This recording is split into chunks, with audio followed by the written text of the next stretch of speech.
bout d'un certain temps d'immatriculation, mais on n'arrive pas sur une espèce de no man's land, parce que là, malheureusement, c'est un peu le sujet. Plus personne ne se forme, en fait. Voilà. Alors, à la limite, j'ai envie de dire, c'est presque mieux comme ça, parce qu'au moins, on part d'un terrain vierge et on peut... C'est un peu comme Attila, quoi. On a tout rasé, bon, maintenant on se dit, allez, qu'est-ce qu'on peut construire de sympa plutôt que d'avoir une espèce de truc industriel qui marche pas bien. Et il y avait en plus un lobby très fort des chambres de commerce qui rendait les choses pas faciles. Mais c'est quand même pas satisfaisant et il va falloir qu'on y retourne, sachant que depuis, la pédagogie a disparu, les financements sont pas faciles à trouver, le CPF a été très refermé il y a 2 ans suite à des énormes arnaques sur le sujet. Donc voilà, je ne suis pas complètement satisfait par l'action. Entre nous, je vous dis ça entre nous. Et donc, pour sensibiliser à la facture électronique, comment on pourrait faire concrètement aujourd'hui ? Alors, sur la facture électronique, je suis moins inquiet parce que les services fiscaux, on parle beaucoup avec l'État et notamment avec les services fiscaux. Bon, il se trouve que maintenant, c'est le directeur de cabinet du Premier ministre, donc ça va être un peu plus facile aussi. Mais le directeur du programme de facture électronique est très, très conscient de ça. Et il va y avoir des moyens, je pense, dédiés à la facturation électronique qui vont aider à la formation. L'enjeu de la facture électronique, il est plus double, c'est qu'en fait, on va devoir former et devoir équiper, qui est encore plus compliqué, parce qu'il va falloir que tout le monde achète le logiciel, ou en tout cas rendre son logiciel conforme pour émettre et recevoir toutes ces factures en passant par la plateforme de l'État. Et ça, dès 2027, donc c'est quand même dans pas si longtemps. Depuis tout à l'heure, on parle justement de la formation, du travailleur indépendant, des spécificités des freins qu'il a. Est-ce que finalement, dans le discours qu'on a autour du travail indépendant, la formation n'est pas un peu le parent pauvre du statut global du travailleur indépendant, à la fois dans la protection sociale, dans tous les droits qu'il peut avoir ? Est-ce que finalement la formation, c'est pas aujourd'hui un peu le parent pauvre du travailleur indépendant ? Alors, ce qui est sûr, c'est qu'en termes de protection sociale globale, la formation est arrivée un peu en dernier dans le débat. En fait, on a beaucoup bossé, depuis le Covid surtout, sur l'amélioration. Donc, on a travaillé sur la refonte des indemnités journalières.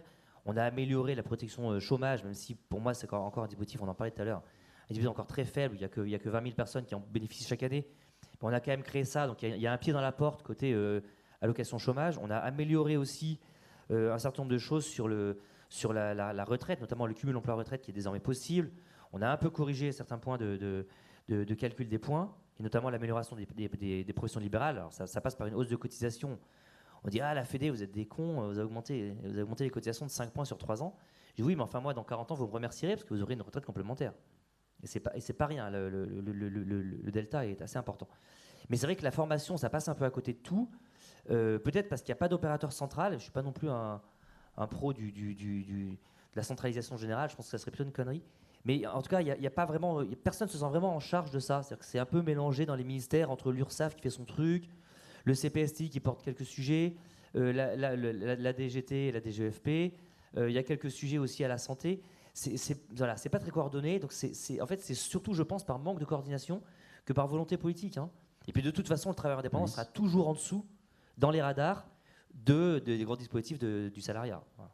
Alors Alice voulait réagir là-dessus et compléter. Oui, de toute façon, on en parle aussi souvent sur la protection sociale et il y a eu une tendance de convergence des droits et on a encore des écarts sur les dispositifs pour les travailleurs indépendants, pour les salariés, notamment sur le sujet formation.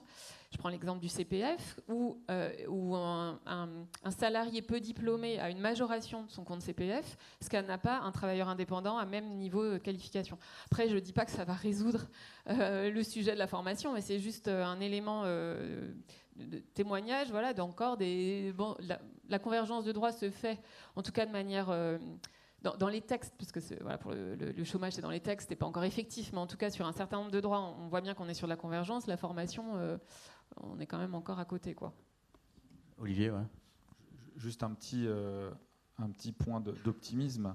Dans le champ du handicap, il y a une partie du sujet qui a été un petit peu améliorée, puisque chez les travailleurs handicapés, il y a un surabondement CPF, sous réserve qu'on soit déclaré travailleur handicapé. Donc voilà, il y a beaucoup de défauts au système, mais on observe quand même que par endroit, on arrive à y mettre un peu d'intelligence et d'adaptation, hein, et voilà. Mais c'est vrai qu'il y a beaucoup à faire. pense pour le CPF et donc les 300, le plafond qui est à 8 000 et pas à 5 000 pour les salariés à faible niveau de qualification, je pense juste qu'on n'y pense pas, quoi. On se dit pas, en fait, il y a l'équivalent. Pourquoi on n'a pas l'équivalence entre le salarié qui est peu diplômé et l'indépendant qui est peu diplômé? Alors, on a un temps d'échange pareil de questions-réponses. Est-ce qu'il y a des questions dans l'Assemblée ? Juste avant, moi je pose quand même la question de ce terme formation qui nous convient très bien quand on est à la région Île-de-France, quand on est voilà, mais qui est pas évident en fait quand on est travailleur indépendant et on a besoin d'un accompagnement personnalisé. Donc c'est-à-dire qu'on a besoin de grandir soi, mais la formation en tant que telle et se raccrocher, voilà, et on en parlait un petit peu à la table ronde précédente. C'est comment effectivement, quand je suis travailleur indépendant, comment moi je vais grandir, comment moi je vais pouvoir effectivement développer mon activité. Mais le terme formation qui est souvent très générique avec des vécus, parce que moi je trouve qu'on en voit des Lulu qui ont été formés et qui s'assoient avec un sachant et un apprenant. Donc c'est aussi comment on vient un peu repenser ce terme de formation dans l'accompagnement des personnes au sens large, dans l'accompagnement professionnel des personnes. Est-ce qu'il y a d'autres choses, d'autres éléments qui manquent aujourd'hui dans le discours global qu'on a sur les travailleurs indépendants ? Est-ce que, par exemple, il faudrait reposer la question de la validation des acquis de l'expérience ? Enfin, voilà, est-ce qu'il y a des éléments qui manquent aujourd'hui dans le discours qu'on a autour de la formation des travailleurs indépendants ? Ouais, ça, effectivement, c'est un sujet qui m'intéresse beaucoup, mais qui est pas... Enfin, voilà, là, on a parlé des formations, des compétences à acquérir en plus, mais il y a la question des compétences déjà acquises. Et je pense qu'il y a... moi, je ne suis pas du tout experte de ça, mais il y a des VAE qui ont été faites en situation d'emploi et qui étaient, je crois, expérimentées plutôt pour les salariés. Donc, se pose aussi la question de se dire, mais pour un travailleur indépendant, j'ai des ressources, j'ai acquis des compétences. Je ne sais plus, dans la précédente table ronde, quelqu'un disait, en fait, au bout de 2 tutorats, en fait, tu avais tes compétences, donc finalement, on n'est pas allé plus loin. Enfin, on n'a pas poursuivi le dispositif de tutorat, mais donc il y a bien des compétences. Donc comment on les reconnaît aussi avec des outils qui existent, mais qui ne sont pas forcément... La VAE, est-ce qu'elles sont adaptées aussi à salariés ? Ça, c'est un sujet, mais en tout cas, ce n'est pas adapté, je pense, aux travailleurs indépendants. Donc voilà, moi, je pense qu'il y a aussi ce sujet en parallèle de se dire les compétences acquises sur les métiers, mais aussi sur le développement commercial, sur les formations transverses, en tout cas les compétences transverses.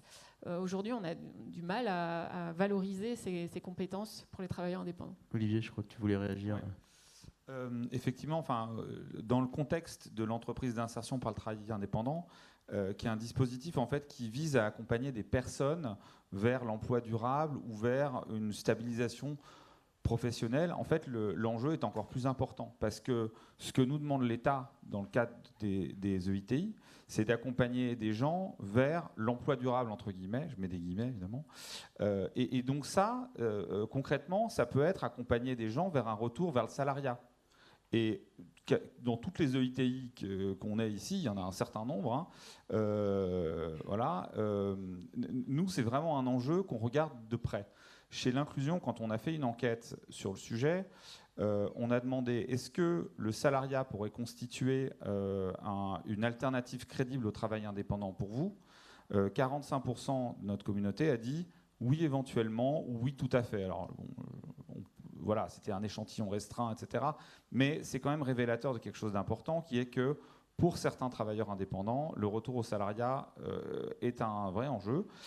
Et donc tout ça pour en arriver à mon propos qui est de dire la VAE, la reconnaissance des compétences acquises dans le travail indépendant, c'est un vrai sujet intéressant et important parce que nous, on a beaucoup de travailleurs indépendants qui nous disent finalement le travail indépendant, c'était pas pour moi, je suis retourné au salariat, mais j'ai acquis énormément de compétences en tant que travailleur indépendant, grâce à vos formations, grâce à d'autres formations, etc.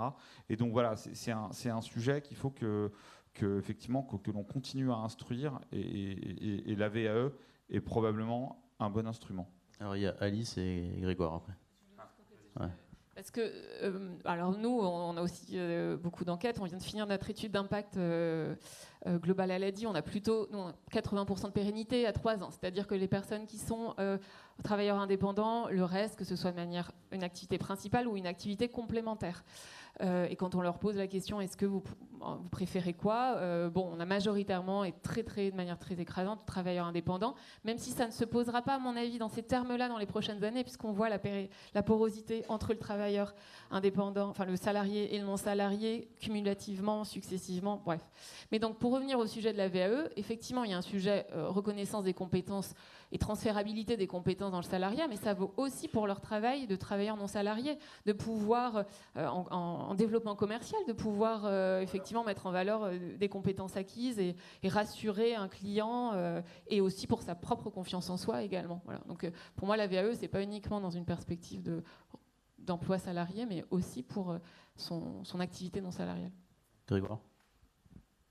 Alors, sur le sujet de la VAE, on a déjà mis un pied dans la porte, de certaine manière, en imposant aux plateformes, donc fameuses plateformes, je ne vais pas les citer parce que vous voyez après de quoi je veux parler, livreurs et VTC, de financer des VAE, et ça c'est devenu une obligation depuis déjà 2018.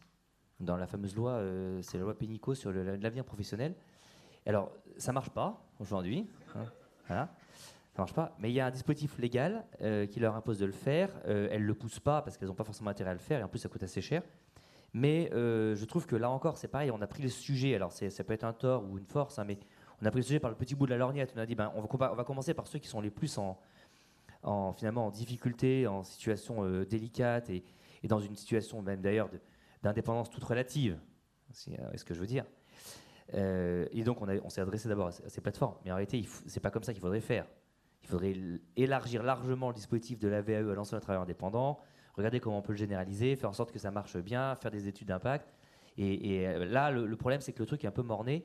Et on risque de se retrouver avec un dispositif qui, dans 2-3 ans, soit éteint, parce que finalement, les plateformes ne jouant pas le jeu, on va dire la VAE pour les travailleurs indépendants, ça ne marche pas. Voilà. Donc il faut quand même, si vous avez envie de pousser un truc, il y a peut-être ça à regarder, en plus du reste. Mais en tous les cas, il n'y a toujours pas de questions dans la salle. Non, alors on va clore cette deuxième table ronde. Merci à tous les quatre. On se retrouve à 45, c'est ça 40 11h40 11h35 alors. Ok.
la CPE, c'est une personne qui va le faire.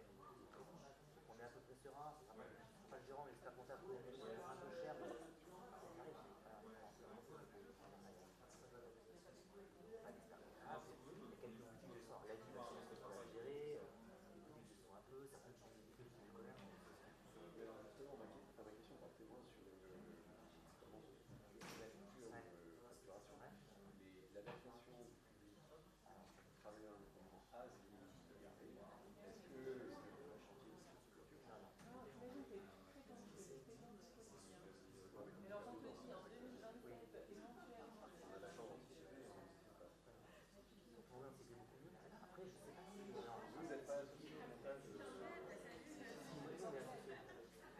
Et là, le truc est complètement à l'arrêt.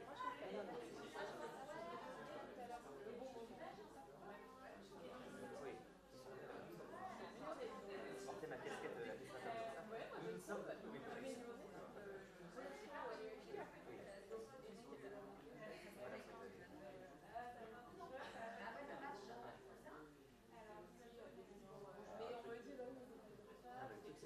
C'est très bien.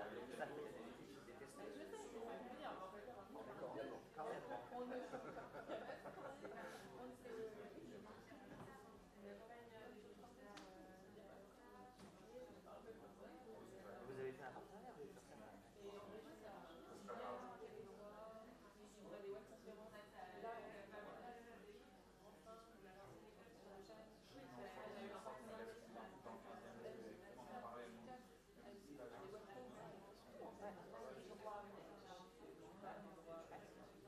avec les démarches déclaratives.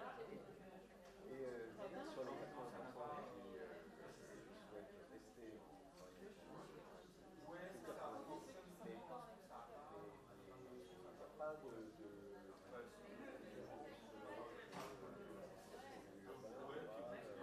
dans des bassins d'emploi avec c'est pas grave. Non mais il y a un j'entends bien, c'est quand même 25 000. Oui, il y a un risque.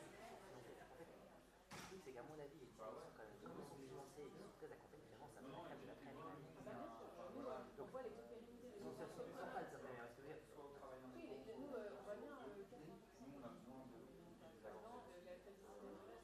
40%. développer des compétences notamment parce que on les accompagner après. Qui reste ouvert public. C'est pas une perte, de toute façon. C'est un prêt, hein, c'est juste. Enfin, ils sont dans un En revanche, ils sont pas plutôt d'accompagnement. Avant qu'il va faire bien.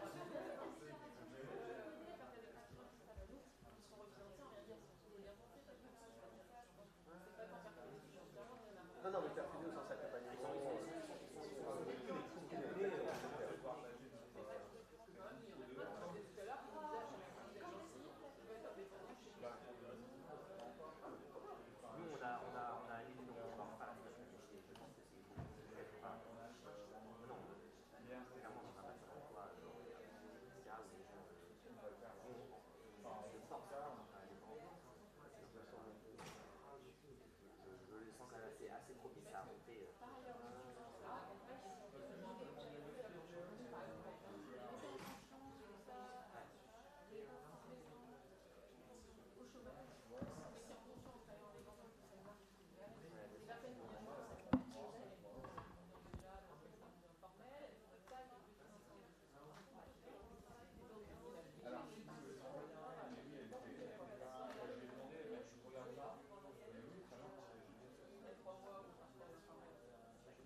Non, mais ils sont interdits. Ils sont interdits.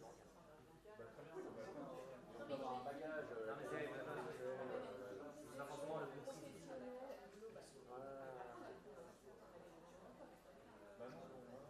C'est ce qu'on a vu après le Covid, on parlait de TPE.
Finalement, il va chercher, il va se dire, regarde la série qui indépendante, par contre, si j'ai un petit intérim ou un petit CD ou quelque chose, pas de problème.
C'était juste avec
On va s'y remettre.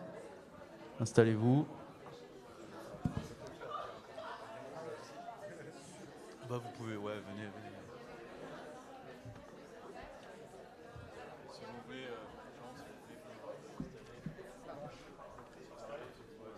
c'est quoi le plan de il n'y a pas de plan. Belle mission. Je suis ravi d'être là.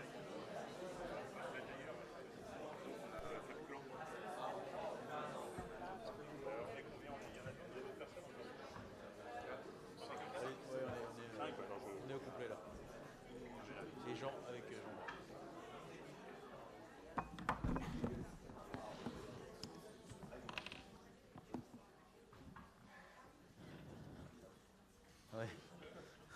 Donc on va s'y remettre pour ce troisième et dernier temps d'échange de la matinée, où il sera question d'innovation pédagogique au service des travailleurs indépendants. Je vais vous présenter mes différents intervenants. D'abord Anne-Lise Ullmann, bonjour. Vous travaillez donc au CNAM, au Centre de recherche sur le travail et le développement plus particulièrement, et vous dirigez l'équipe sur la psychosociologie au travail et la formation. Vous avez aussi participé au projet de Lulu dans ma rue, l'expérimentation dont on a parlé depuis ce matin. Joanne Ponce, bonjour.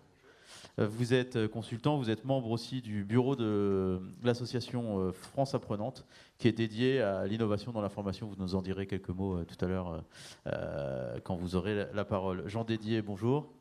Vous êtes fondateur et directeur de WeTechCare, qui est partenaire aussi de l'expérimentation Lulu dans ma rue, et vous œuvrez à mettre le numérique au service du progrès social. Stéphane Ballas, enfin, au bout de la table, vous êtes également chercheur au CNAM et vous êtes spécialisé notamment sur les sciences de l'éducation. Et enfin, Charles-Édouard Vincent, fondateur et dirigeant de Lulu dans ma rue. Pour entamer la discussion, je voulais me tourner vers vous, Anne-Lise Ullmann, et puis vous demander quel était votre regard de chercheuse sur cette expérimentation. Qu'est-ce que vous avez de ce que vous avez entendu ce matin et de ce que vous avez vécu dans l'expérimentation. Finalement, quel regard vous portez sur ça en tant que chercheuse aujourd'hui? Alors, vous avez un micro là, juste là. Alors le propre d'un chercheur, c'est toujours évidemment d'être un peu critique, hein, donc c'est comme ça qu'on progresse. Alors il y a plusieurs points. D'abord, c'est une très belle expérimentation, d'une part parce que c'est un peu novateur, d'autre part parce que finalement on donne la parole à des travailleurs à qui on ne donne pas souvent la parole, donc c'est assez bien de ce point de vue-là. Après, moi, j'avais plusieurs questions et c'est normal. On voit bien que, et notamment dans ce que nous ont dit les Lulu tout à l'heure, sur la mise en confiance, sur le travail, etc., on voit bien que ça aide, que ça permet de prendre confiance. Ce qui est à interroger, c'est que quand on est travailleur indépendant, on a aussi à gérer tout l'amont et tout l'aval de son activité. Je pense que tout à l'heure, la personne de la fédération a parfaitement identifié ça, c'est-à-dire tout l'amont, comment on gère un client, comment finalement on sait que sa prestation est rentable, comment est-ce qu'on sait que finalement il vaut mieux pas partir avec une diversité de clients, mais plutôt cibler certains.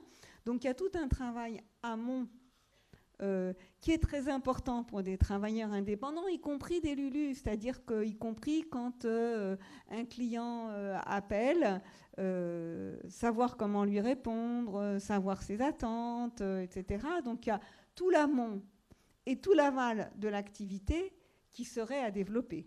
C'est-à-dire que pour des Lulu, comment ça se passe quand un client appelle jusqu'à ce que moi j'aille chez lui? Qu'est-ce qui lui a été dit? Quelle est son attente? Ça pourrait éviter notamment, ce que vous avez une question ce matin qui a été très intéressante, c'est qu'est-ce qu'on dit aux clients sur le fait que ce sont des Lulu? Je trouve ça très intéressant et très important. Parce que souvent on demande aux Lulu de s'adapter aux clients, comme on demande en entreprise aux personnes peu qualifiées de s'adapter aux contraintes du travail. Mais on n'interroge jamais, y compris en entreprise, par exemple, du côté employeur, comment est-ce qu'on s'adapte à des salariés peu qualifiés pour leur permettre d'accéder au travail. Là, c'est pareil, c'est-à-dire qu'on pourrait se dire, ça pourrait être intéressant que les clients sachent qu'ils ont aussi un rôle important, un rôle social important en accueillant des Lulu, qu'ils sachent que ce sont des personnes qui se forment, sont en recherche d'emploi et avec lesquelles on travaille. Donc là, cette dimension-là de comment finalement je m'assume en tant que Lulu qui cherche du travail, qui essaye de monter mon activité, qui essaye éventuellement d'être auto-entrepreneur, cette dimension-là, elle serait intéressante à développer dans une formation. Voilà.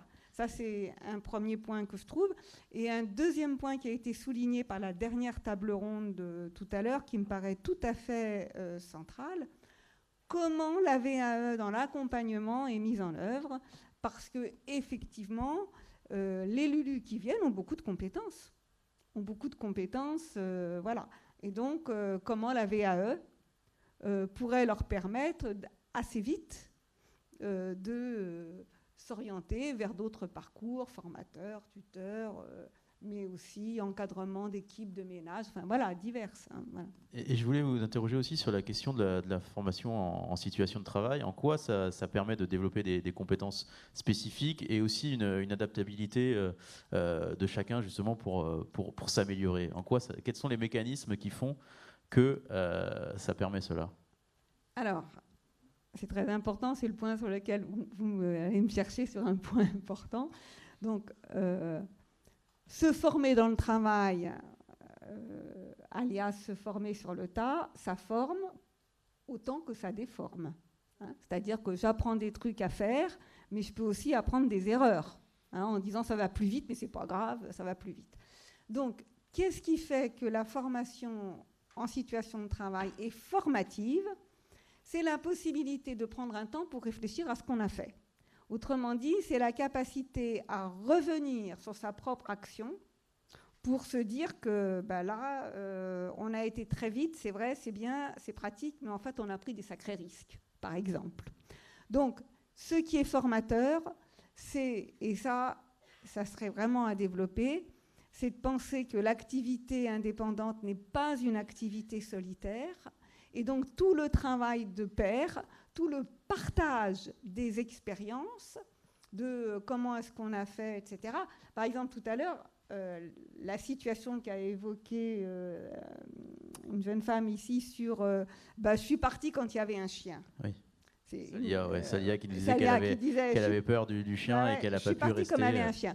C'est vraiment intéressant parce que ce qui est important, c'est je suis partie, quoi, et comment ça s'est passé après, etc.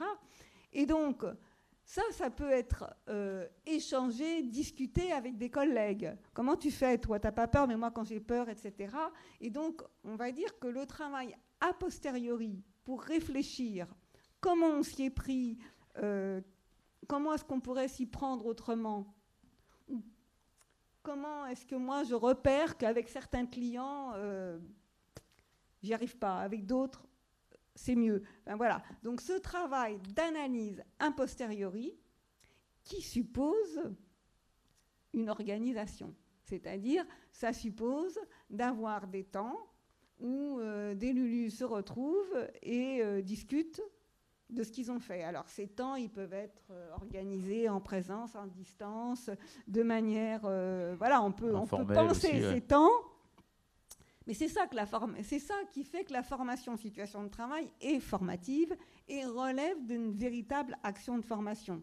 Sinon, en situation de travail, je fais, mais je peux faire bien comme je peux faire mal et acquérir des défauts. Hein. C'est pas parce que ça marche. Hein. C'est souvent ce que je dis. Hein. Nous, la formation, c'est pas parce que ça marche, c'est ni le bien ni le mal, mais ce qui marche. Oui, des fois, on apprend des trucs qui marchent, mais qui sont problématiques. Donc, l'information en situation de travail permet justement de réfléchir collectivement à « on a fait comme ça, mais en fait... on aurait dû faire autrement. Voilà, on n'aurait peut-être pas dû, ou comment est-ce qu'on pourrait faire mieux ensemble voilà. Comment est-ce que toi tu fais ?» et voilà. Donc ça, c'est ce qui est formateur et ce qui permet de comprendre l'amont comme l'aval de sa fonction. Qu'est-ce qui fait que, en amont, ce type de client a demandé ça comment est-ce qu'on évalue le temps? Parce qu'il y a quelque chose qui est très important pour un LULU. C'est le client demande 2 heures de ménage et puis en fait, on arrive, il y en a pour 4. Et comment est-ce qu'on fait? Est-ce qu'on en fait 4 mais qu'on est payé 2? Est-ce qu'on dit au client, je ne pourrais pas vous faire plus parce que j'ai que 2 heures? Enfin voilà, c'est pas si simple que ça. Hein. Et puis il y a l'aval, c'est qu'est-ce que ça donne, comment mon client y réagit, etc. Joanne, je disais tout à l'heure, vous êtes donc membre du bureau de France Apprenante. Déjà, est-ce que vous pouvez juste nous expliquer ce qu'est France Apprenante en quelques mots, et puis surtout ensuite nous expliquer comment vous développez cette autonomie et ce désir d'apprendre que vous mettez au cœur de votre mission dans l'association? Oui, alors bonjour tout le monde. Oui, du coup, France Apprenante, c'est un collectif de personnes qui se sont fédérées autour de l'idée que apprendre peut être une situation émancipatrice, et que du coup, tout ce qui va être transformatif dans l'appareil de formation ou éducatif ou autre est bon à prendre, à la condition qu'il y ait ce fil rouge de l'émancipation. Alors on a même créé un mauvais mot qui est émancipe-action, dans l'idée qu'on n'était pas obligé de se dire qu'on devait être à part de la vie quand on apprend ou quand on forme, c'est dans la vie, et c'est peut-être en situation de travail aussi. Et je rejoins ce qui a été dit sur qu'est-ce qui fait qu'une situation est apprenante. Donc ça, c'est là-dessus qu'on essaie de travailler, donc là dans le cadre de différents projets, mais dont un qui travaille autour d'un modèle autour de la capacité d'agir, donc avec différentes variables qu'on peut mesurer psychométriquement, donc avec des questionnaires. Mais c'est pas ça qui compte. Ce qui compte, c'est est-ce que je suis dans une situation où psychologiquement, affectivement, émotionnellement, je me sens à l'aise pour apprendre. Donc là, le pair à pair, je pense que c'est une dimension intéressante parce que ça peut donner confiance. Mais si le pair ne s'y prend pas de la bonne façon, ça peut être aussi très inhibant. Et elle me stresse, cette personne, elle me dit comment il faut faire, elle me laisse pas apprendre. Donc il peut y avoir des situations qui sont des situations non apprenantes, et je rejoins aussi l'idée qu'une situation n'est apprenante qu'à la condition qu'on ait réfléchi dessus. Donc la réflexivité, ça c'est des choses sur lesquelles aussi on travaille. Donc le pair à pair, les réseaux sociaux, tout un tas de choses aujourd'hui numériquement peuvent aider à le faciliter, à le créer, à l'envoyer au bon moment, on en parlait tout à l'heure. Et il y a aussi l'intelligence artificielle qui le permet, parce qu'on va pouvoir aussi introduire des dialogues avec une personne sur des choses bien circonscrites, où on a préparé notre assistant IA avant, sur la base d'un référentiel de compétences par exemple. Ou mieux, on va prendre notre assistant IA pour analyser une situation de travail. Donc vous parlez à votre téléphone, vous connaissez votre boulot, etc. Et vous décrivez les situations. Et du coup, derrière, l'IA, elle va essayer de mouliner ça pour décrire plus précisément des compétences, un référentiel sur lequel on va se baser pour avoir justement des dimensions réflexives qui prennent moins de temps, parce qu'économiquement parlant, il faut aussi y penser, qui ont aussi l'avantage d'éviter certains biais cognitifs ou biais culturels que nous pouvons toutes et tous avoir quand on dialogue avec une autre personne, et du coup va peut-être permettre parfois d'approfondir et poser des questions qu'on ne se pose pas ou qu'on n'osait pas se poser. Donc ça, c'est des dimensions prospectives, hein. Bon, on est à l'état de balbutiement autour de tout ça, il faut bien le border, et ma conviction et notre conviction là autour de ça, c'est que ça vient être collaboré avec l'humain. C'est-à-dire que ça place l'humain au plus haut niveau possible, c'est-à-dire dans la relation, dans la création de relations de confiance. Donc je reviens à cette idée de sécurité psycho-affective qui est la condition première pour apprendre. Si j'ai peur, si je pense que je suis nul, si etc., j'ai pas les conditions pour apprendre. Donc il faut travailler peut-être parfois en dehors de la situation de travail pour faire vivre à la personne des expériences où elle va faire des petits pas, des avancées, et qu'on peut le lui reconnaître. Alors on parlait de VAE, la même chose, on peut avancer sur la VAE avec des super outils, mais avant tout, c'est est-ce que j'ai confiance en moi, et est-ce que j'accepte qu'on me reconnaisse que j'ai des compétences. C'est pas évident pour tout le monde en fonction des parcours de vie. Donc il faut travailler là-dessus, sur mes peurs et aussi sur la propre vision que j'ai de moi-même dans cette société qui m'a peut-être rejeté ou qui m'a donné de mauvaises étiquettes. Donc le travail peut être valorisant, il peut ne pas l'être aussi. Donc il faut travailler autour de tout ça avant de penser engagement dans une formation. Et je rejoins ce qui a été dit aussi, c'est que formation est formelle, reconnaissance formelle, hein, certificat ou autre, c'est peut-être un gage de confiance en soi, mais aussi dans une communauté de pratique. J'ai beaucoup aimé cette notion-là, hein, elle est fondamentale. Et ensuite vis-à-vis de clients, dans le cadre de l'entrepreneuriat individuel. Donc ça, je pense qu'il faut avancer sur ces questions-là qui ont été décrites dans la table ronde précédemment. Et quels sont, selon vous, les vecteurs d'engagement justement dans l'apprentissage ? Eh ben, ça va dépendre des personnes, hein. C'est ça en fait, alors je rejoins ce qui a été dit, c'est-à-dire par rapport à une source de motivation intrinsèque, c'est-à-dire ça vient de moi. Donc par exemple, la situation de travail m'a interpellé, ou le client m'a dit que j'ai mal fait, ou quelqu'un, etc. Donc là, je vais peut-être ressentir un besoin de me perfectionner. Ça peut venir d'autres éléments qui seront par exemple la curiosité, ou un besoin aussi de reconnaissance et d'estime de soi. Donc les formes d'engagement dans la formation vont être différentes. Après, on peut créer des systèmes d'engagement par rétribution rapide. Je m'explique. C'est-à-dire, ouais. En fait, on fonctionne tous à un carburant qui est le lien social, et le moteur de ce lien social dans la durée, c'est la reconnaissance.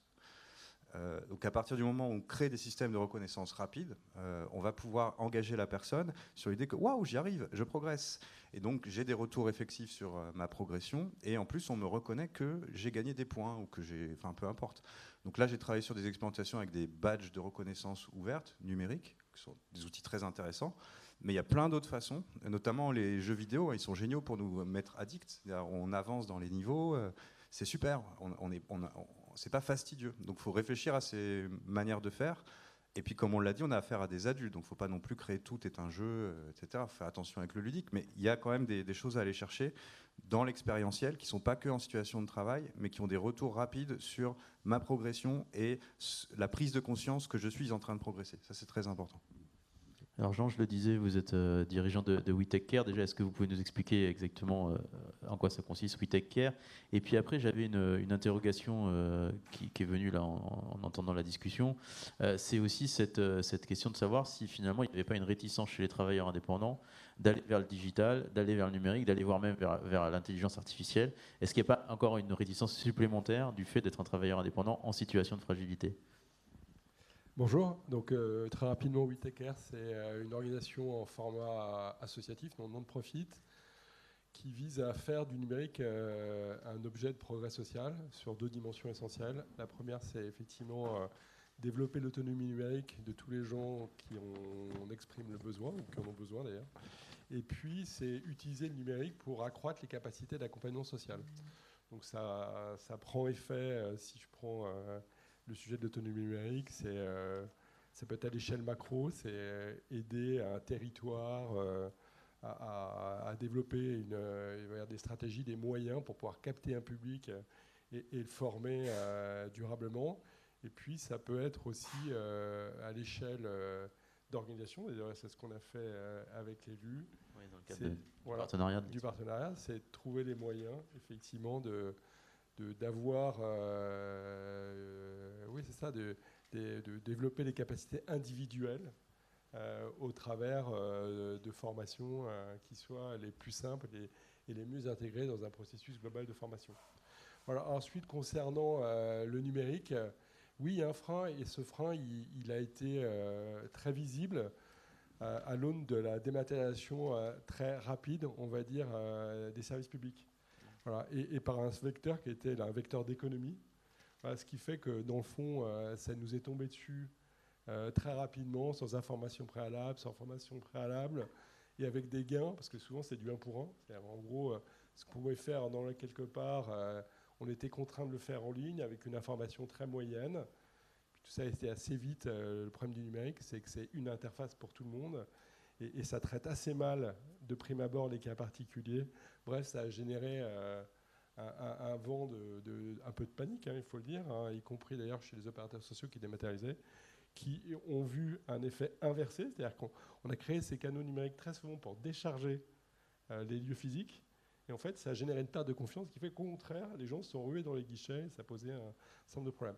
Voilà, donc sur cette base-là, effectivement, il y a eu un constat assez évident que cette autonomie numérique, il fallait l'organiser. Et puis s'opère maintenant à différentes échelles, on va dire un ensemble de projets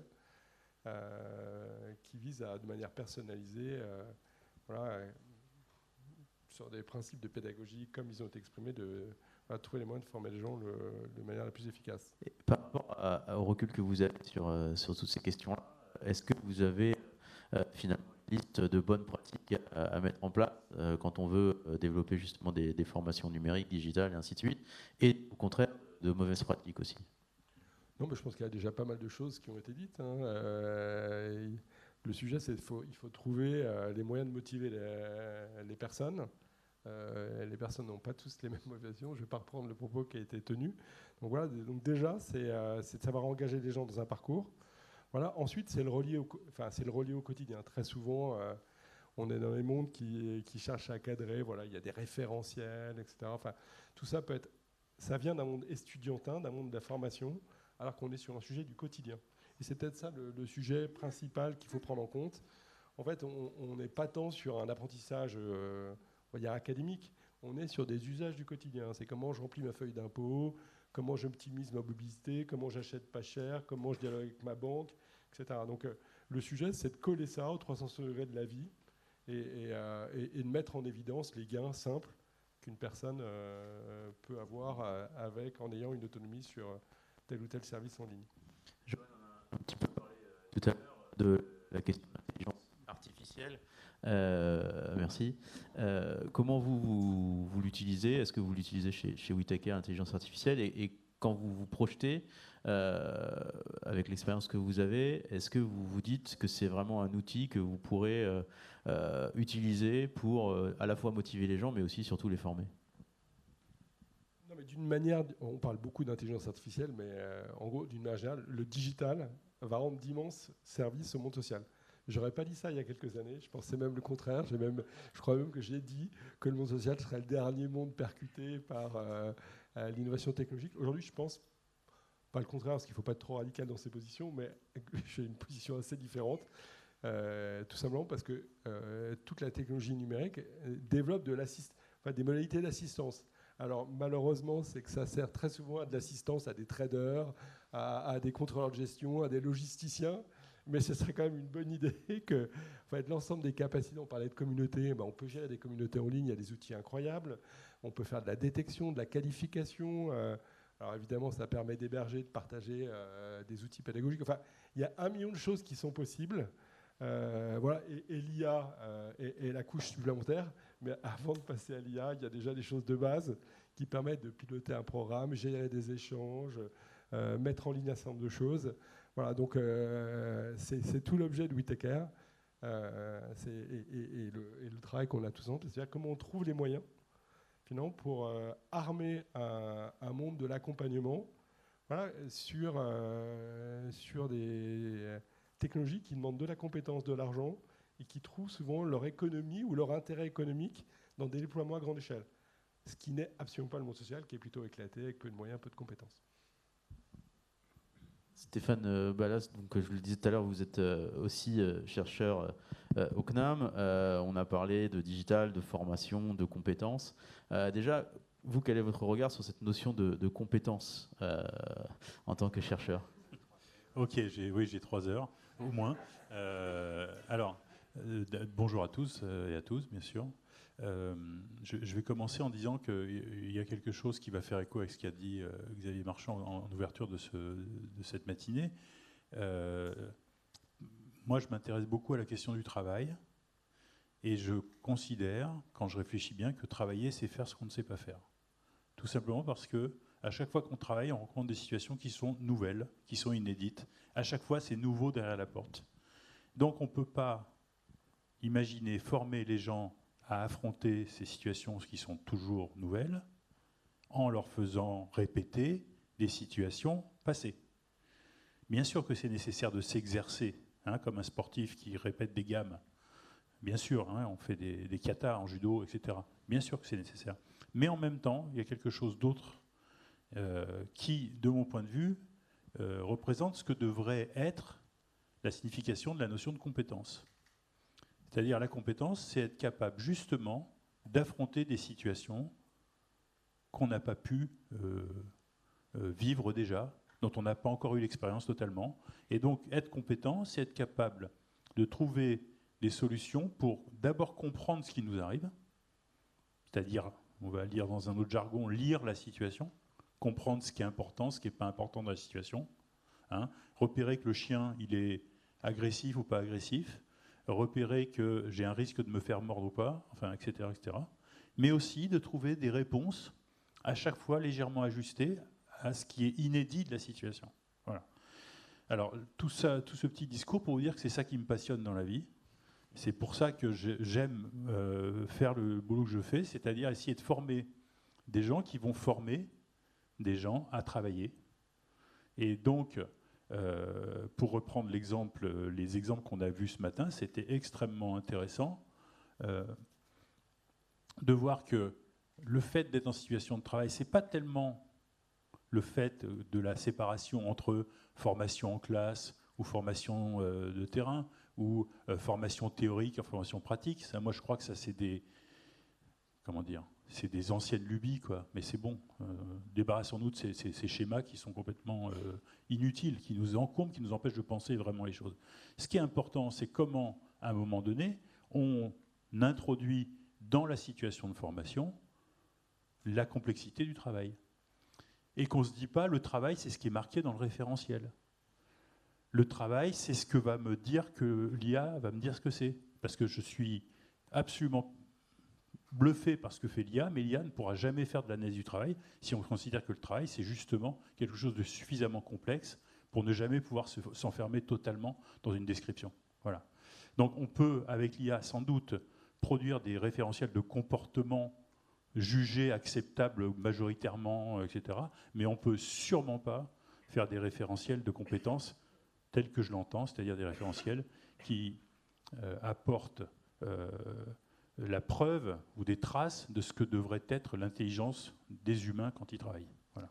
Et alors, c'est quoi la complexité au travail concrètement ? Comment vous l'apprenez aux gens que vous formez justement, cette complexité au travail ?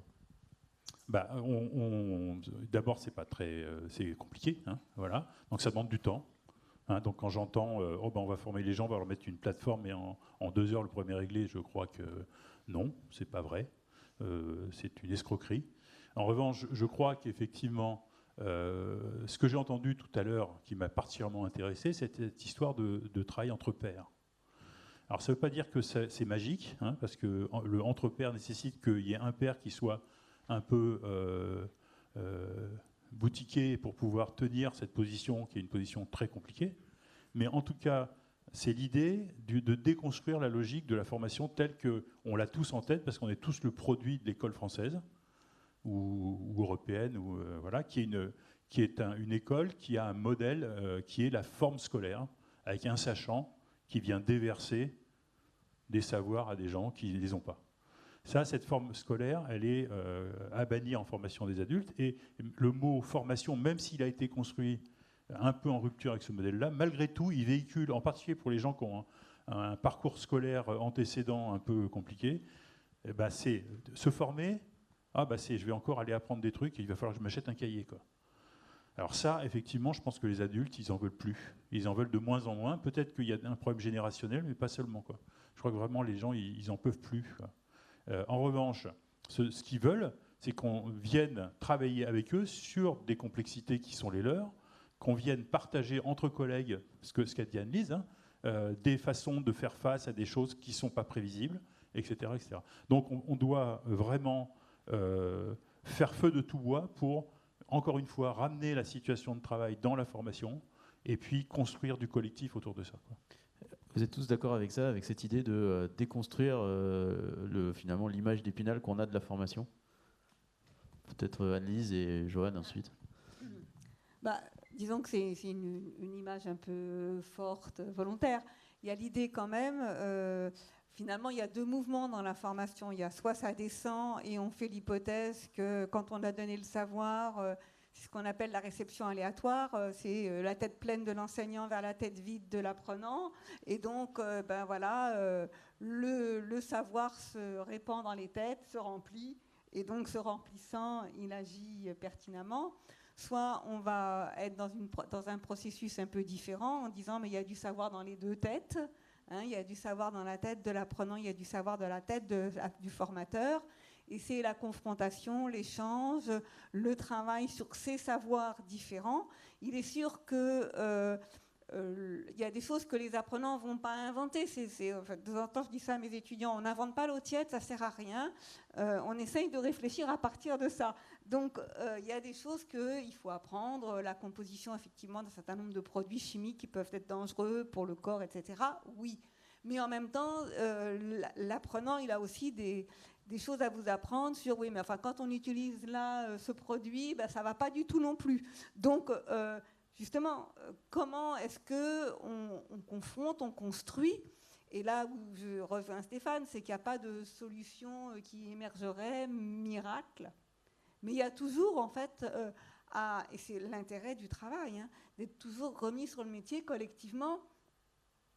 Il n'y a pas d'emploi d'exécution, moi je le dis, c'est-à-dire au sens où jamais un travailleur n'exécute strictement ce qu'on lui demande de faire. Ça n'existe pas. Y compris pour les plus bas niveaux de qualification. Y compris pour les plus bas niveaux de qualification. Il y a toujours dans le travail la capacité à réfléchir ce qu'on fait, comment je vais m'y prendre, par où je vais commencer, où c'est le plus pertinent, qu'est-ce que... Voilà. Et donc, il y a toujours une réflexion qui fait que cette réflexion, elle se confronte à d'autres réflexions.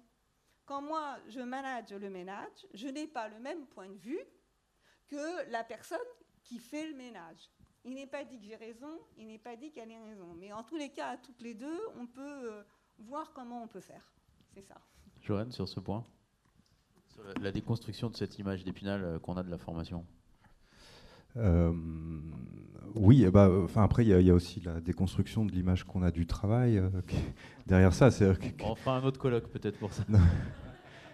Donc, par exemple, avec des collègues du Learning Planet Institute, on avait travaillé un truc provoque qui était la VAE du deal. La VAE de Du deal. Alors, c'est pas bien le deal, hein, attention, c'est interdit, etc. Puis il y a des personnes qui ont des peines de privation de liberté à cause de ça. Et donc, la question, c'est comment ils rebondissent en reconnaissant justement la diversité des métiers dans le champ dépôt-vente, etc. Voilà, puis il y a toute une management aussi, logistique, et puis la gestion de la peur, des émotions, etc. Qui peut aussi, peu importe en tout cas ce qu'on prend. Est-ce que c'est du bénévolat pour les Jeux Olympiques? Est-ce que c'est justement une activité illicite? Ah ben non, on a droit à la formation que quand on est dans le travail et avec des statuts, etc. Donc déjà, ça formalise. On apprend que quand on est à l'école, mon Dieu. Donc c'est déjà donc pas si précis que ce qui a été dit. Moi, je rejoins ce qui a été dit, c'est-à-dire qu'on doit s'attacher à ce qu'une personne se sente en capacité d'analyser avec ses propres yeux, outils, points de vue et émotions son environnement et ce qu'on attend d'elle dans cet environnement. Et de se dire, est-ce que je suis dans le bon environnement déjà ou pas? Parce que ça, c'est la question de l'orientation aussi. Est-ce que c'est fait pour moi? Est-ce que c'est aligné avec ce que je suis, ce que je vaux et ce que j'ai l'impression que je vaux? Et après, c'est la question de l'espèce de symphonie complètement imprévisible, je rejoins, à la fois du travail de cette situation, mais aussi de moi, ma capacité à réguler mes peurs, mes émotions, à travailler sur la perception que j'ai de moi comme étant capable, face à cette situation, d'y réagir et d'y faire face, ou de savoir que j'ai une porte de sortie, je peux fuir. C'est aussi une stratégie qui peut avoir sa vertu, mais nous, on travaille sur des capacités à combiner les différentes stratégies face aux imprévus, aux peurs, etc., et à prendre conscience de ses limites aussi. Donc ça, ce sont des méta-compétences. Hein. Et donc là, pour le coup, c'est vrai qu'on va pouvoir parler le même langage avec un plombier quand on parle de créativité. Parce que du coup, on va le valoriser dans sa capacité à résoudre des problèmes complexes dans des situations plus ou moins imprévues et biscornues. Et que parfois, on n'a pas le bon outil ou autre. Donc on bricole. Et bricoler, alors c'est une notion qui a pris sa noblesse avec Michel de Certeau, si je ne m'abuse, mais c'est fondamental, savoir bricoler. Et ça, c'est des capacités créatives de résolution de problèmes complexes, d'analyse de la situation et de la capacité aussi à trouver des ressources autour de soi. Donc ça, tout ça, ce sont des moi j'appelle ça plutôt des métacompétences au sens où le mot peut être galvaudé ou autre, mais qu'on ne va pas forcément opposer aux gestes techniques ou autres. Je serais très mauvais à tourner un tournevis à 360 mètres de hauteur. Donc c'est la façon dont je me sens dans la situation qui importe à ce niveau-là. Voilà. Enfin, je ne vais pas épiloguer là-dessus parce que il y a des gens plus compétents que moi autour de la table sur ces notions-là. Mais ouais, je rejoins tout à fait. Jean, sur ce point et sur finalement l'imbrication ensuite qu'on peut mettre avec le digital, puisque finalement la complexité du travail est difficilement traduisible en outils digitaux. L'innovation digitale, je pense qu'elle permet, alors je ne sais pas si moi je ne suis pas universitaire, mais une forme de déconstruction qui est la personnalisation. C'est-à-dire qu'on est dans un monde inversé. Voilà, on n'est pas dans un monde où quelque part on s'inscrit quelque part. Là, on suggère à des gens de s'inscrire, on va trouver les moyens de le motiver. Voilà, il va pouvoir s'auto-former. Et la clé de tout ça, c'est la clé du digital, c'est la donnée. C'est-à-dire que dans un monde parfait, on pourrait se dire, tiens, on a la super grille des VAL, des Lulu, qui est d'ailleurs sur lequel il faudrait former les clients pour être complètement exact. Et puis ensuite, il faudrait coupler ça avec de l'observation. Et dans le fond, on pourrait objectiver, avoir un diagnostic très serré sur mais c'est quoi son besoin réel. Et à partir de là, donc rentrer dans un processus bien organisé, OK, je vais lui présenter un certain nombre de choses. Sur cette base-là, je vais pouvoir dialoguer avec lui sur des choses très concrètes qui devraient lui amener des meilleurs résultats pour faire court. Et puis l'enclencher dans un parcours qui commence là où il est directement intéressé. Et puis ensuite, le digital permet de s'auto-évaluer. Et puis ensuite, à l'échelle d'un programme bien géré avec de la donnée, on peut comparer ça avec d'autres LULU et du coup optimiser son dispositif global de formation. C'est tout ça la déconstruction et c'est tout ça l'opportunité digitale. Alors il faut y aller pas à pas, voilà, parce que c'est une vraie révolution. Il y a de la compétence à mettre derrière, il y a des moyens aussi technologiques à maîtriser, mais c'est quand même une rupture qui est pour moi de l'ordre de la déconstruction. Voilà. Charles-Édouard, je voulais me tourner du coup vers toi par rapport à ce qu'on a entendu depuis ce matin. Qu'est-ce que ça démontre selon toi, cette matinée d'échange ? C'était une matinée qui était importante pour nous, Lulu dans ma rue, une matinée dédiée à la formation, mais nous, notre point de départ, c'est vraiment l'insertion et comment le travail indépendant est un outil extrêmement puissant au service de l'insertion, parce que c'est une nouvelle forme qui n'est aujourd'hui que peu utilisée dans le monde de l'insertion. Et donc, ce qu'on voit, et je pense que le témoignage ce matin des LULU l'a montré, nous, c'est ce qu'on vit tous les jours avec les LULU, c'est que finalement, ce type de relation au travail est adapté, est très adapté à certaines personnes et leur permet de redémarrer. Donc ça, c'est vraiment notre combat, notre conviction première. Mais pour y arriver, sur ce chemin, pour permettre que le travail indépendant soit vraiment un levier puissant d'insertion, il y a une case qui est essentielle, qui est la formation pour que ce soit effectivement émancipateur. C'est-à-dire que dans la recette d'insertion, il faut qu'on ait de l'activité, il faut qu'on ait de l'accompagnement, mais il faut aussi qu'à un moment, on puisse avoir accès à de la formation pour pouvoir capitaliser, se projeter. Alors ça, c'est vers l'avenir et vers soi-même. Ce qui est revenu beaucoup ce matin, c'était l'estime de soi, reprendre confiance, et la formation a un rôle extrêmement important par rapport à ça. Et finalement, ce qu'on voit aujourd'hui, c'est que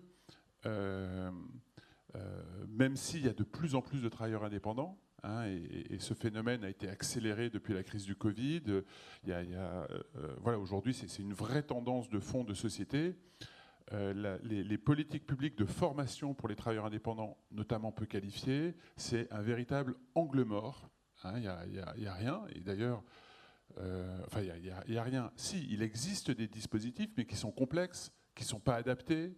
Voilà, on a mentionné ce matin les OPCO, on a peu parlé des fonds d'assurance formation qui sont un peu l'équivalent des OPCO dans le monde du travail indépendant, mais ces fonds d'assurance formation qui financent la formation sont finalement des organismes qui doivent gérer en interne leur propre économie, c'est-à-dire qu'ils vont financer les formations de ceux qui cotisent.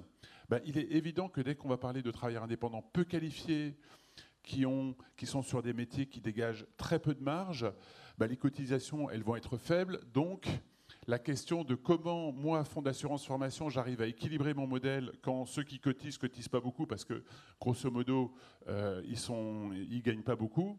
Comment on arrive en fait à sortir de cette boucle-là ? Il n'y a pas de vision globale et je pense qu'il est nécessaire qu'aujourd'hui, parce que c'est un sujet de société, ce développement du travail indépendant, et parce que le travail indépendant est un levier efficace d'insertion pour des personnes, notamment dans des périodes où on atteint le plein emploi, c'est-à-dire qu'on ne va pas faire toujours du plus avec les vieilles formules. Il faut qu'on pense à aussi des nouvelles formules pour se dire les personnes qui ne sont pas en emploi aujourd'hui, qui ne travaillent pas, ce n'est pas forcément en absolument leur proposer du travail salarié qu'on va arriver à les remettre en activité. Il faut peut-être penser à leurs propres contraintes et donc leur proposer d'autres formes d'emploi et du travail indépendant. Mais du coup, il faut qu'on puisse mettre de la formation qui va avec. Et en fait, il faut qu'on arrive à penser ces politiques de formation de manière plus incitative. Aujourd'hui, elles ne le sont pas. Je vais juste donner un exemple. Aujourd'hui, un LULU pourrait faire appel à un fonds d'assurance formation pour financer sa propre formation, mais il va devoir avancer le paiement de la formation et il sera remboursé en remplissant tout un tas de papiers hein, il faudra qu'il envoie au fonds d'assurance formation le remboursement de sa formation. Donc vous imaginez, nous, on accueille des personnes qui sont en insertion. Tout à l'heure, Amélie le disait, qui ont besoin de gagner de l'argent parce qu'elles sont dans des situations très précaires, elles ont besoin de travailler. Donc on voit bien que ce système où j'avance des fonds pour me former et après je serai remboursé, ça ne marche pas. Hein, alors sur le papier, on peut dire ah, mais il existe des choses, mais elles ne sont juste pas adaptées à la situation de ces travailleurs indépendants peu qualifiés. Parce que vous avez des travailleurs indépendants aussi qui sont beaucoup plus qualifiés, qui gagnent plus d'argent. Vous avez des professions libérales où là, on n'est pas du tout dans le même contexte. Hein. Et donc, ce que je dis, c'est qu'aujourd'hui, on est vraiment à un moment où cette dimension de la formation des travailleurs indépendants peu qualifiés est un angle mort de nos politiques de l'emploi. Il faut le rendre incitatif. On ne l'a pas dit ce matin, mais je pense que c'est très important de le rappeler. Un salarié C'est-à-dire, qu'est-ce que tu entends par incitatif ? Un salarié qui part en formation, il est payé pendant sa formation. Un travailleur indépendant qui part en formation n'est pas payé pendant sa formation. Ça fait une très grosse différence. Hein, tout à l'heure, on parlait de à quel moment on arrive à enclencher, inciter nos entrepreneurs, nos travailleurs indépendants dans de la formation. Cet élément-là, il est central. Hein. Et quand, dans l'expérimentation qu'on a lancée avec la région, ça a été justement nos LULU, l'argent que nous a donné la formation nous a permis de financer les LULU pendant qu'ils étaient formés. Parce que quand on parlait tout à l'heure de la formation en situation de travail, il y a 2 personnes chez le client. Mais lui, le client, il ne va pas payer 2 LULU. Il va payer un LULU. Le deuxième LULU, qui c'est qui le paye ? Soit c'est le formateur, le tuteur, qui du coup fait du bénévolat, parce qu'il n'est pas payé, soit c'est celui qui est en formation, qui vient travailler chez Lulu, mais il va commencer par travailler sans être payé. Donc à un moment, il va dire c'est bien, mais moi la formation, je voudrais qu'on l'accélère un petit peu. Hein. Donc, très concrètement, en tout cas, voilà, ce que je veux dire, c'est qu'il y a un vrai besoin à penser des politiques publiques sur la formation pour les travailleurs indépendants peu qualifiés. Vraiment, ce matin, l'enjeu, c'était d'arriver à mettre ce sujet, montrer que c'est un sujet qui est très riche, où il y a déjà plein de choses qu'on a testées. Nous, la région nous a accompagnés dans cette expérimentation. Ce qui est important, c'est qu'on ne peut pas faire du copier-coller entre la formation pour des salariés et la formation pour des travailleurs indépendants. Hein, l'exemple que j'ai donné sur le financement l'illustre. Ce qu'on a pu construire là dans cette expérimentation avec la région, ça a été aussi une approche multimodale. Je pense que c'est intéressant. Donc on a travaillé avec WeTakeCare sur toute la dimension de l'utilisation de l'outil digital comme levier pour avoir accès à la formation. On a travaillé avec les LULU et Xavier sur toute la formation en situation de travail pour permettre à de la formation entre pairs. On a travaillé aussi, c'était le témoignage d'Amélie, sur la formation en salle, on va dire plus classique, et de permettre à nos LULU d'avoir accès en fonction de leurs besoins à toutes ces dimensions. Voilà, donc c'est ce que ça nous a permis de faire. Alors maintenant, je pense qu'il y a encore beaucoup de choses à construire, mais moi ce que j'ai envie de dire, c'est qu'on est sur un vrai sujet de société. Nous, en tout cas, dans notre mission d'insertion, on n'arrivera pas à remplir cette mission si cette dimension de formation n'est pas prise en compte. Hein, et si on ne s'attelle pas à ce sujet-là, les entreprises d'insertion par le travail indépendant, donc le dispositif que l'État, via la DGFP, a mis en place, permet de financer de l'accompagnement socio-professionnel, mais il manque vraiment cette dimension du financement de la formation qui manque. J'espère que ce matin, ça a inspiré d'autres rôles en tout cas, et de dire c'est un sujet, il faut qu'on s'y attelle, il y a plein de choses à faire. Maintenant, il faut qu'on continue et que, je dirais, après ce colloque, ce sujet continue à être pris, à être porté, parce que, voilà, on parle quand même, là aujourd'hui, tout à l'heure, Grégoire parlait de 25 000 personnes qui peuvent avoir accès à cette formation, alors qu'on a des millions de travailleurs indépendants, et c'est un peu l'enjeu qui nous attend. Merci, cher Edouard. Est-ce qu'il y a quelques interrogations, questions, apports dans la salle ? Ouais. Merci. Moi, j'ai juste une réaction rapide parce que au détour d'un échange avec des partenaires qui travaillent beaucoup sur la formation, ils m'ont évoqué une sorte d'indemnité de compensation de perte de revenus en formation pour les travailleurs indépendants. Et je voulais savoir s'il y avait des personnes qui avaient des témoignages de mobilisation de ce type de dispositif. Parce qu'effectivement, Charles-Édouard en parle, c'est quelque chose qui manque aujourd'hui. Alors, comme souvent, peut-être que ça existe, sauf qu'on n'est pas au courant, ou alors, sauf que c'est tellement compliqué à mobiliser qu'en fait, personne ne le fait, parce que soit tu sais que ça existe, tu es découragé, etc. Donc voilà, petit appel à témoignage, parce que personnellement, je ne saurais pas comment faire. En tout cas, je pense que... Oui, Olivier, c'est intéressant ce que tu dis, parce qu'il y a aussi la dimension, il existe déjà des... Nous, on l'a vu, on nous dit des fois, oui, mais il existe ce dispositif, pourquoi vous ne mobilisez pas le DIF ou le CPF? En fait, ils sont souvent... Enfin, on voit qu'on est face à une complexité de tous ces dispositifs qui aujourd'hui est un vrai frein, notamment pour des travailleurs indépendants peu qualifiés qui sont pas toujours outillés pour arriver à faire des dossiers, arriver à trouver la bonne information, le bon interlocuteur. Donc la notion de simplification est aussi un sujet assez central. Stéphane, je crois que vous vouliez réagir. Une petite... je ne connais pas du tout ces aspects-là. En revanche, vous avez évoqué le CPF. Le CPF n'est mobilisable que s'il y a une certification. Voilà, donc ça, c'est évidemment un frein, comme on l'a vu tout à l'heure. Est-ce qu'il y a d'autres interrogations?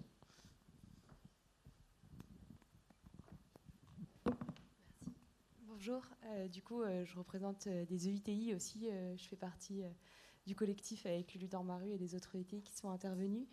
Les EITI qu'on représente, donc l'accélérateur et le propulseur, font partie d'un groupe où il y a un organisme de formation qui s'appelle la Staffmi Academy et pour lequel un principe de subrogation est mis en place pour justement que ce soit la Staffmi Academy qui avance les frais de formation pour les personnes, donc par exemple une personne qui ne peut pas payer sa formation, et ensuite qui fasse toutes les démarches administratives auprès du fonds de formation pour aller récupérer cet argent-là. Donc ça existe, le principe de subrogation dans certains organismes de formation tels que la Staffmi Academy. Après, la réalité, c'est que pour la Staffmi Academy, il faut aussi aller récupérer cet argent-là, ce qui n'est pas toujours évident. Donc, ça peut mettre aussi en difficulté l'organisme de formation. Donc, voilà, il y a certaines solutions de ce type-là qui peuvent exister, mais qui ne sont pas du tout étendues à tous les organismes de formation parce que l'organisme porte un vrai risque derrière de ne pas être remboursé aussi.